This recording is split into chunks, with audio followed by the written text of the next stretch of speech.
I love the vineyard when it's like this, when grass has exploded and the vineyard's really starting to grow quickly. And I guess some people would think it looks a little bit messy. I just see beauty, you know, it's just so nice. Tying in, which is what I've been doing, is a really, really quick job. It's very, very nice.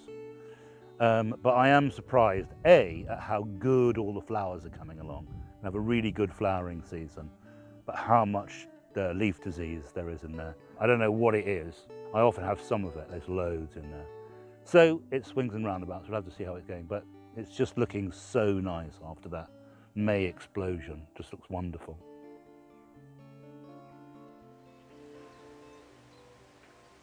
When I was 12 years old, my mum was given a book for her birthday. It was called The Complete Book of Self-Sufficiency by a wonderful man called John Seymour. I loved that book. I used to sit for hour upon hour poring over it and diving into it and living this life. I've read it so often in so many different moods over the last 45 years. He's got these beautiful illustrations, and I've walked down this little lane in my mind, down past the gate into this little farmyard, and walked around in there. Then I've walked down through the orchard and gone to help this man who's harvesting his wheat, this beautiful old cart. I've lived in this picture. I've literally lived in this picture for hours and hours and hours. I'd like to pretend that it was something that I did when I was a little boy, but I'd be lying. It was something that I did in my 20s, 30s, 40s and 50s. Still do. Being self-sufficient, having a self-sufficient life, just became this thing I was just desperate to do from the age of 12 until now.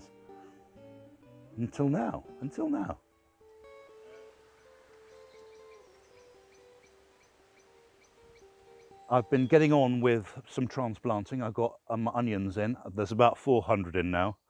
I've got about 100 to go, but I got bored last night and had to stop. And beyond there are my transplanted brassicas, summer brassicas. That's summer collies and calbrees and stuff like that for eating this summer. But I've had a huge issue with this soil because it was so wet, and it's just clumped up into these really, really hard lumps of clay.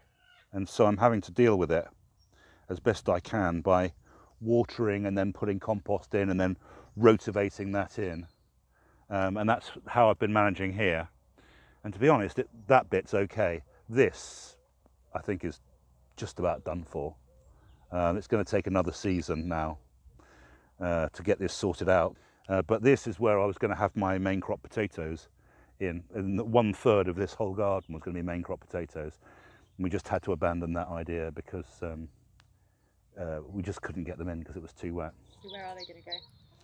They are going on a friend's farm. You're going to see. I'm going to show you where they're going to go. This beautiful permaculture farm belongs to my friend Andrew. The climate and the growing conditions up here are a world away from my place just 2 miles down the road. This soil here was pushed up by tectonic plates up on top of this hill here, so we have an awful lot of small fossil animals. Right, okay. Yeah. So that all helps to give us a much more friable soil type than the clay that you have. What's my clay good for then? Your clay's excellent for grazing cattle on in the summer, right, and making silage or hay. But at the top end and the bottom end of the season, when it's very wet, like it's been, you just can't go near it, because if you can damage those sorts of soils very, very easily. And that's what sensitive. I've done. That's what because I said, right, to Tommy, we've got to plough, you've got to get on with it, and that's what we've done. I would assume, yeah, because you have to be incredibly patient and wait for the right moment, and sometimes you can't really farm by the date, you have to farm by the season, and we've had some inclement weather this year, particularly for heavy land growers. So you have to wait, and then hit it really hard when the timing is right. If you push if you push those boundaries and you mess your soil up at the beginning of the growing season, it can take you not just that season to rectify that damage, but several seasons if you're not careful, because you know it's sensitive stuff. It compacts really easy, and once you knock the air out of soil, getting the air back into soil is quite a difficult thing. Andrew has agreed to become the foster parent for my potatoes. They fit perfectly into his lines of fruit and nut growing trees and bushes, and it's given us an idea that we can be so much more productive in food self-sufficiency if we club together with others and share our resources. What is the basic idea that you guys are coming up with? What are you talking about? What's our basic idea, Andrew?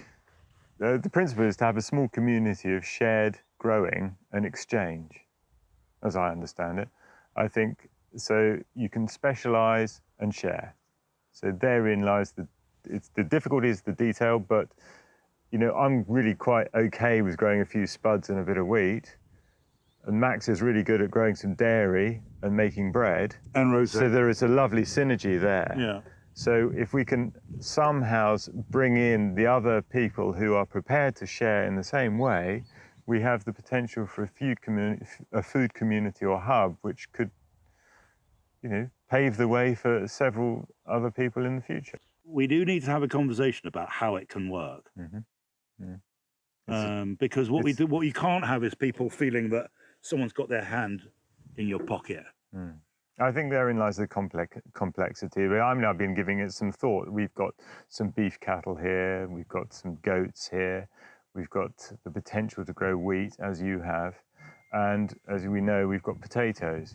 Now, how does a potato grower do exchange with a wheat grower or a bread grower? You know, you need to have some kind of analysis of the value in order for everybody to go away from a transaction feeling okay. I think therein. But it's got to be cashless, hasn't it? It's got to be cashless. Otherwise, you might as well just use the village shop, but which is just closed, sadly. So we can't use the village shop anymore. So we have to go to the bloody supermarket, which is what we don't want to do. Which is absolutely not the option, not an option anymore. We don't want to do that.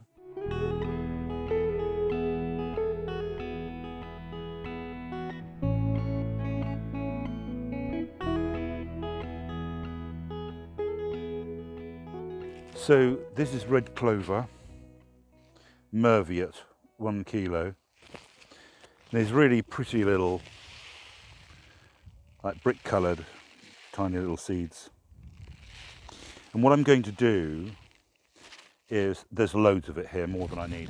But I'm going to plant at least a third of this area here down with clover, just to have something growing here instead of the potatoes that were going to be here. And then when this goes down to grass next year, it'll have lots of this lovely red clover in it, which is going to be really good. And it's a kind of soil repairer, you know, from what Andrew was talking about. So I'm going to get on with broadcasting that.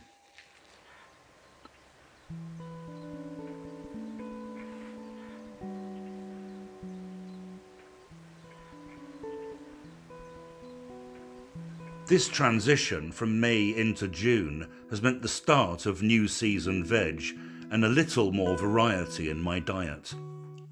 There's so much wonderful random stuff in here that it's just going really, really well. And I've got my beautiful peas, which I've been eating lots of as mange too, but in a week I'll have proper peas, which is going to be really cool. But there's also some fabulous stuff in here. I've got this spectacular radish, and they're just seeds that have been in the ground from last year.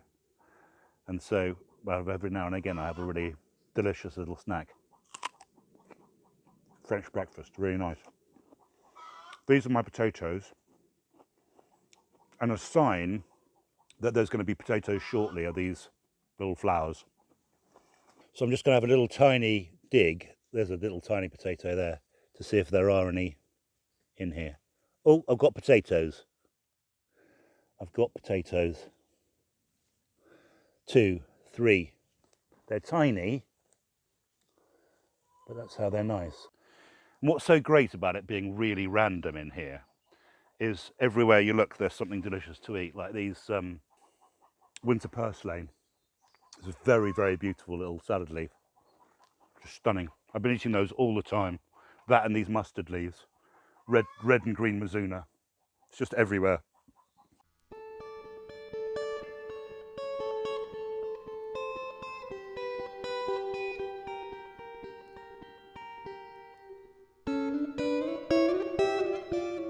It's everything from planting wheat to eating your own bread, from putting a cow in a field of grass to drinking your own milk or making your own cheese. That's absolutely what I always wanted to do. I'm working my way up to a but here, and there is a but, which is there are not thousands maybe, but hundreds of things in this book that I'd love to have been able to do, but haven't been able to. Because one person in 1 year just can't do it on their own. You just can't. It is completely unrealistic. There's a wonderful thing on the back here. It says, how to plough a field, sow wheat, plant corn, make hay, malt barley, rotate crops, grow vegetables, harness a horse, milk a cow, slaughter an ox, shear a sheep. And it says, follow the seasons, respect the land, reap the harvest, waste nothing, stay healthy and live well. How wonderful.